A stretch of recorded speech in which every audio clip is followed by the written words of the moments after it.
In this video, I want to show you a method that you can use in Skycut a lot, so that if you're using a pen or something in this Skycut pen holder, the pen marker holder that I came out with, if you're using a pen and the center of that pen is going, it's not going to be exactly in the same spot as, say, where your scoring tool would be, which is what you've already calibrated on your Skycut D.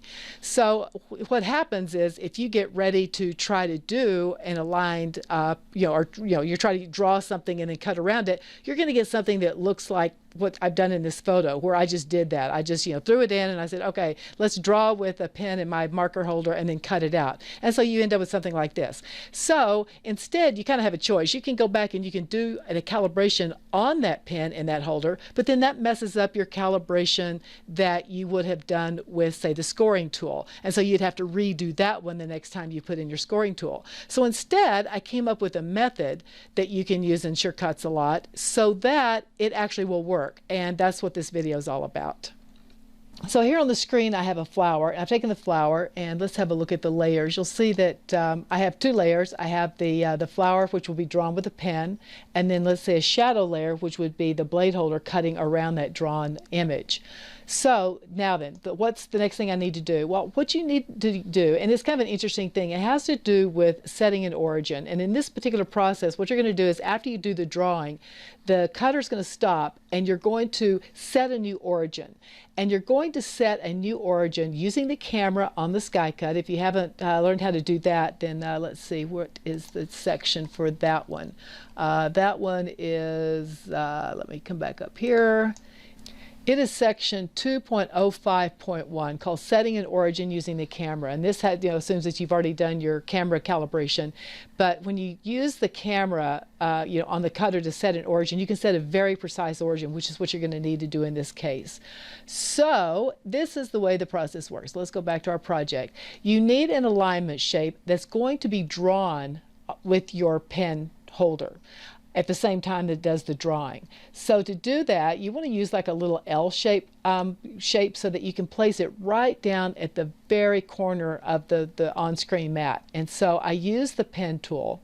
So you click on this draw tool, click on it, and then hold the shift key, and you're going to left click, and then I'm going to come down so it's a perfectly vertical. And see, I'm still holding the shift key, so it's still perfectly vertical. So I come down, I do a little click here, and then I come over to the left, a little click here, and then I press the enter key. Okay, I'm going to do that again. Very easy. Hold the shift key, left click, go down, left click, to the left, left click. Okay, it's just 3 clicks. I'm holding the shift key the entire time. And then what that makes is, you'll see, is a little L shape. Okay, so I don't need 2 of these. Now then, the next thing is I need to move this so it's like right down here at the very corner of the mat. But again, I want to be very precise. So to do that, look at the size of your mat. Now in this case, I have a 12 by 12 mat. So over here on position and size, I make sure this corner, this lower right corner, is selected, and I'm going to place this at 12 and 12 inches. So now that I know that that little shape is perfectly aligned with the corner of the mat. Now then, this is important also. Remember that when you're actually doing your drawing, you're going to want to be like, make sure that that gets drawn on top of paper, or if it's not, then put a sticky note down or something, so that when it draws that shape, at whatever origin you originally start with, it's on top of paper, because you're going to need to be able to see it later. Is once you have one of these little shapes drawn, you might want to just save this as a template, and then just be able to always open this template and know that that shape is positioned right down there in that corner. That's entirely up to you. I am not that disciplined. I have a tendency to just recreate things from scratch all the time. But this is the way you would do it. You would just create that little L shape, put it in the corner, and save the file. So the next step is to get each of these layers assigned correctly before you attempt to do your project. So I'm going to pop out the style panel here, and then I'm also going to pop out the fill and stroke panel. Okay, so looking at this, let's start with the top one. Let's start with the little shape that we just created. That needs to be drawn with the tool, with the pen that you're using on the right-hand side. So I'm going to change that from cut to draw, and I'm going to make it the right-hand side. Then I'm also going to look, if you look down here, it assigns a pen color, and that's something else you want to watch out. If I'm going to be drawing everything with just a single pen, except for the cut line, I need to make sure everything has the same pen color, or else it's going to be pausing. Because the way we have to do this, we have to make sure the machine pauses before it cuts so we can reset the origin. So it's easier if you're going to be doing everything with a single pen color to make sure everything has the same stroke color assigned. So that's what I'm going to do. Over here on the stroke, I've got pen color. I've got that assigned. Well, let's just change it to just say black. That'd just be easier if I make it all black. So I've got that assigned to black. Then up here on my the flower tool, I need to do the same thing here. Now it has, you'll notice that it shows like just a straight line. That means that each one of these has a separate pen color. See, if when I select just the center of the flower, it has a yellow, and then the outside flower has a red. So I'm going to change both of those just to black also. Pen color, and let's make it black. So now then it's the same. So now then it's, when it gets ready to execute this, it's going to draw the flower, it's going to draw that L shape, then it'll pause. I can reset the origin and then just do the final cut layer, execute that after I've set the origin. So that just kind of makes it simpler. All right, so now then once I have those set to go, I'm ready to go into the, one more thing, oops, almost forgot. On this flower, on the style panel, I need to change it to draw also, and then change it to the right-hand side. Okay, now then, so drawing's on the right-hand side, cutting's on the left-hand side, I'm ready to go. So in the cutter window, now then again, as I mentioned before, I've set my origin on the machine. I've got a photo here to show you that I set my, it's based on the left-hand side. The blade holder is kind of inward a little ways. You leave yourself some room for that, that little L shape to be drawn, so because you're going to be using that later. Or again, put down a sticky note. If it's over the map, put down a sticky note so it can draw on the sticky note. Then do your settings. One thing also I kind of want to mention, sometimes people, nothing cuts or whatever. Always make sure you see something over here that looks like what you wanted to execute. So this, the left-hand side, yep, there's my shadow layer. That's what I want to see. Now then, when I switch over to the right-hand side, you'll see that I can see my flower here. I can't really see the L shape because it's going to be right in the very tippity-tip corner of this, this preview of the piece of paper, which is where I want it to be at the origin. But I can see that the flower is there. And then I make sure I get my settings. Make sure you're in WYSIWYG mode. That's important. If you're using software speed and pressure, go ahead and mark this box. Then make sure under holder you have pen selected, and I do. So then I can see, my flower here. Make sure you have pen.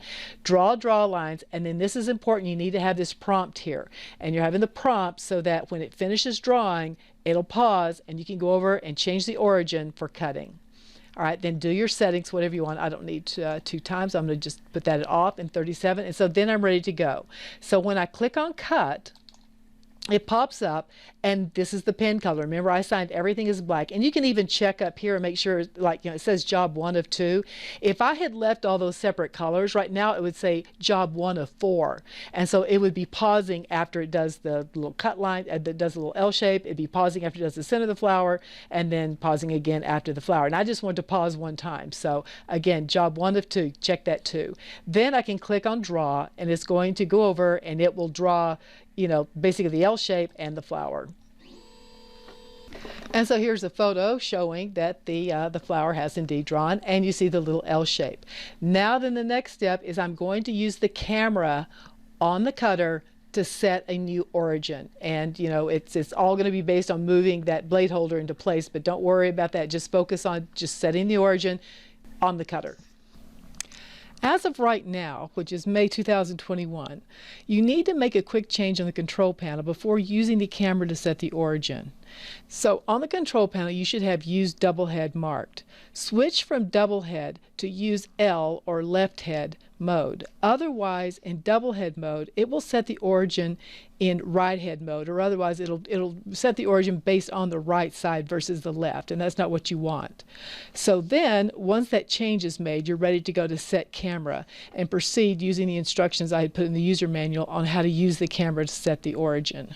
So once I have those blue dashed lines going right through the middle of that corner of that wedge mark, that L-shaped wedge mark, once I achieve that, then I hit the home button. Don't hit the OK button again. Just, once you get exactly where you want it, press the home button, and then you have the origin set. Then on the control panel, switch back from use left head back to use double head. Now you don't need that in order to go ahead and execute that cut using the left hand side. However, just in case you plan to do another dual head application after this one, you'll already be in use double head mode. Okay, so now then I'm ready to just, click on cut, and I don't have to change out since my blade holder is already in there. It's ready to go. I just click on cut, and then it's going to go and it's going to cut out the flower. And as you can see, perfect, nicely cut out flower, everything's aligned, and so that's basically the technique. So if you have any questions, be sure and let me know. Otherwise, I'll see you at the Skycut Facebook group.